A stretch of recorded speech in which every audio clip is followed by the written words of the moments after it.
Hello everyone, it's Marie and today I'm filming my 9-month digital nomad update video. So it's actually supposed to be my 8-month right now, but I was 2 weeks late on the 7-month one and I'm actually 2 weeks late on this one too, which makes it definitely well between my 9 and 9.5 month update now. Let's just cut up the 9 months and let's get on with it. So I first want to apologise for the lighting. I know I'm a bit drowned out with the sun. This is the only place in the house I can do this video and I actually have to teach in about 20 minutes, so I just have to kind of deal with it and hope it's okay.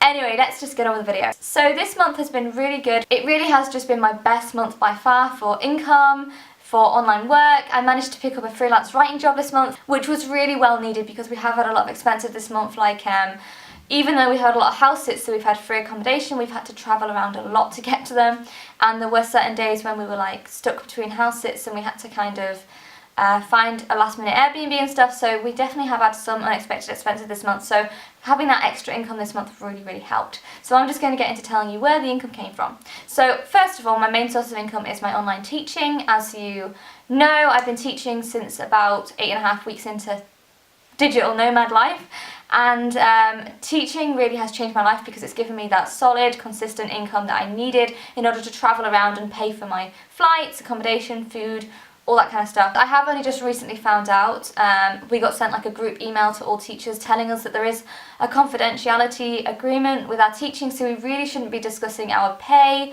or fees or promotions with any other teachers or publicly on the internet like this, because it's just a clause in our agreement, we're not supposed to do it. So that means I'm going to have to stop telling you exactly how much I earn as a teacher, and any future promotions I get I really can't talk about, so I'm really sorry about that. I know that it's really important to talk about fees and pay because I know that it helps me if I know what people are being paid, so that I know what I should expect or what I should, you know, value myself at. I think it's really important to discuss salary and work for workers' rights and stuff, but I'm going to have to tone down on telling you lots of that kind of finer detail with my work. But I will tell you that it's going great. It's really consistent, really solid income, and it's for the largest percent of my income overall each month. And it's really good. I really love working with this company because I have been able to progress with them. Overall, I really do enjoy it. My pay definitely has risen since I've been working with them, so it's been really good. But that's all I'm going to say from now on that matter.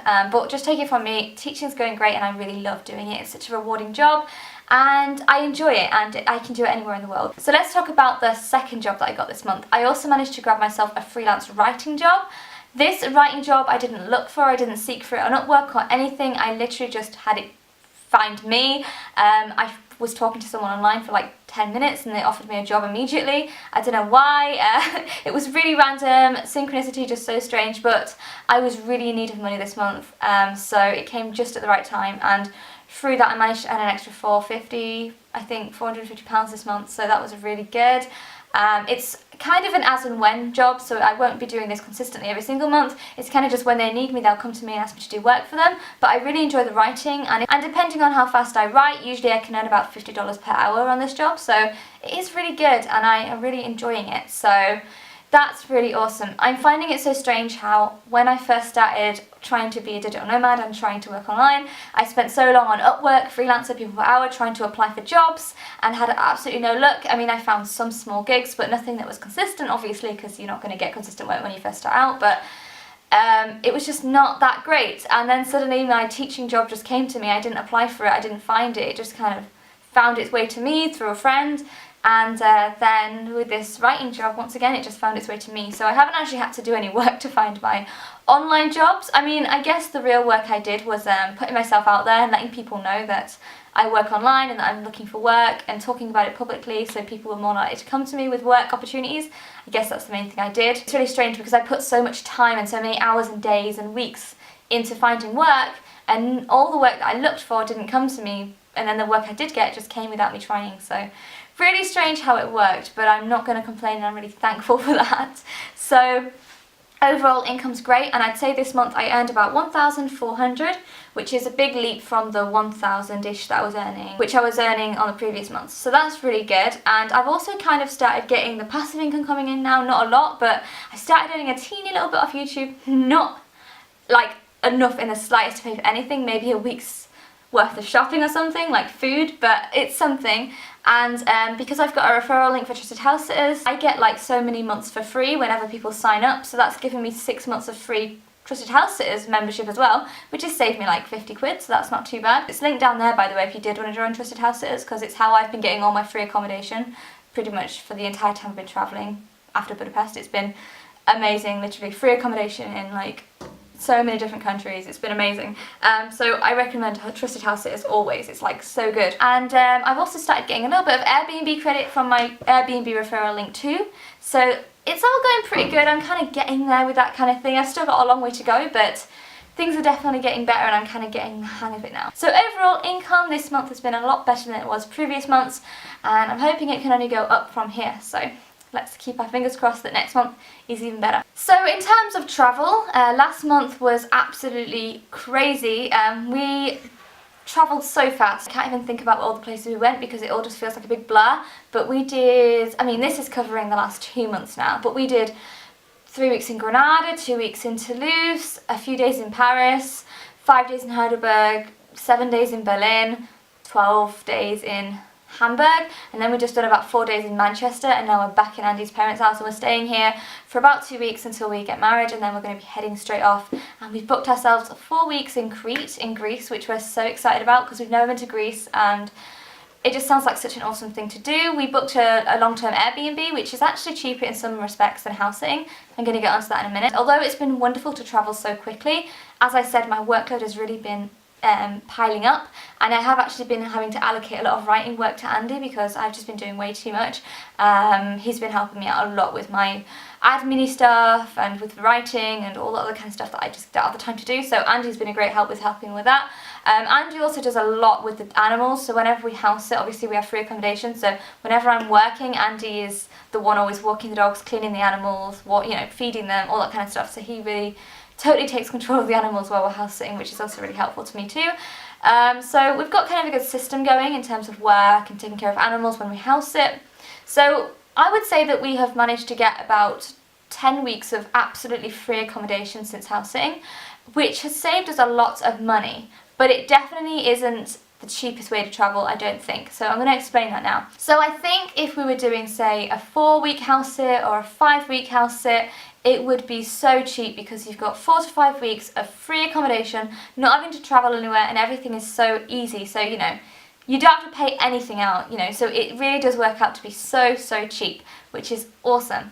But if you're doing faster house sits like me and Andy were recently, where you're doing like 5 days in one place, 6 days in another place, it actually does end up being a little expensive because you end up having to spend out on money to maybe fly somewhere or get a train somewhere, and because you do end up having to kind of spend money between house sits. So say we're in Heidelberg for 5 days and then we're in Berlin for 7 days.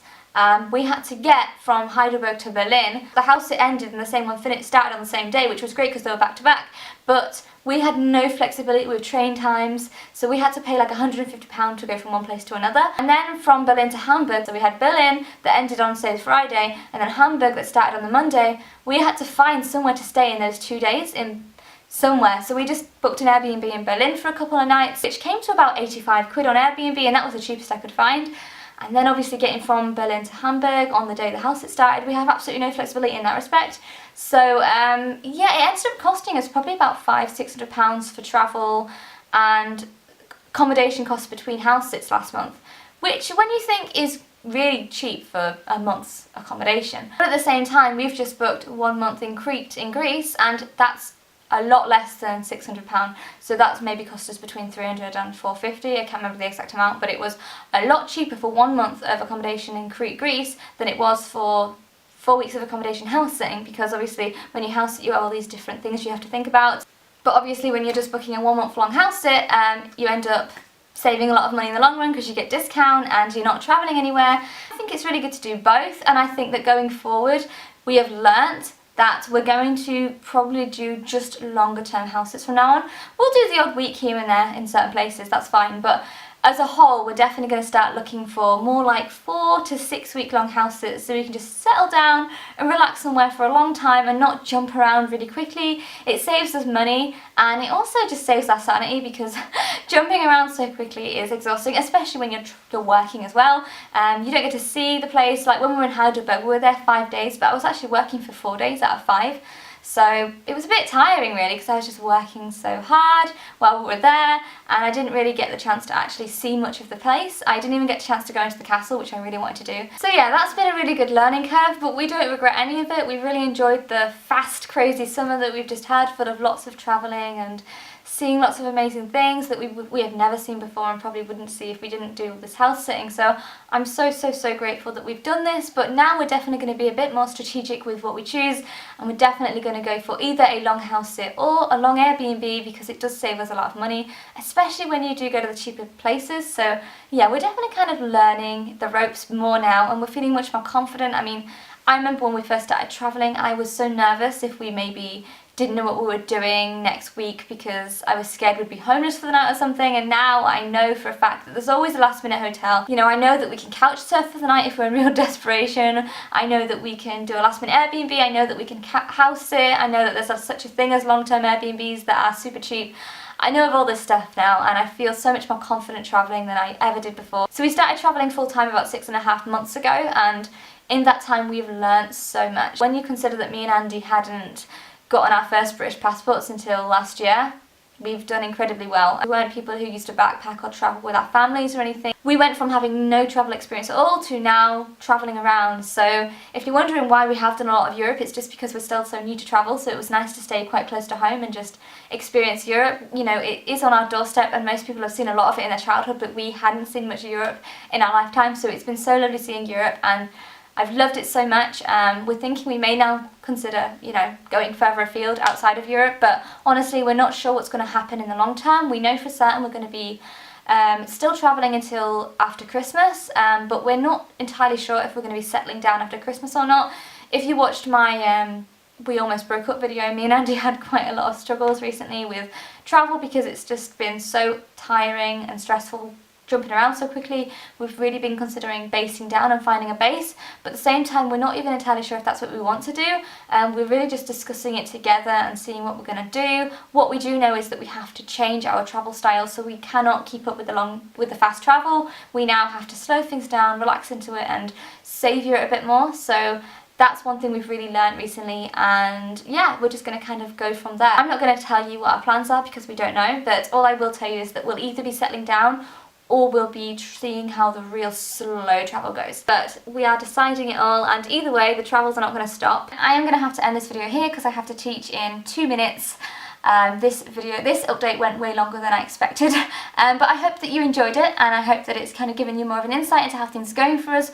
Overall, online income's good, travel's going good, and we're feeling much more confident and everything's going much better. Obviously we've been through a lot of struggles as well in that time, and it's not been all perfect and amazing, and I've talked about that in previous videos and vlogs, and you can definitely go back to my vlogs and stuff to see the struggles that we have had. But overall it's been a much better month financially and in terms of travel and confidence than it has been any other month. So we've been having such a lovely time and we're really enjoying it. So I'm going to end this video here. Thank you for watching. Yeah, I've got to teach now. Thank you for watching, and I will see you in the next one. Bye.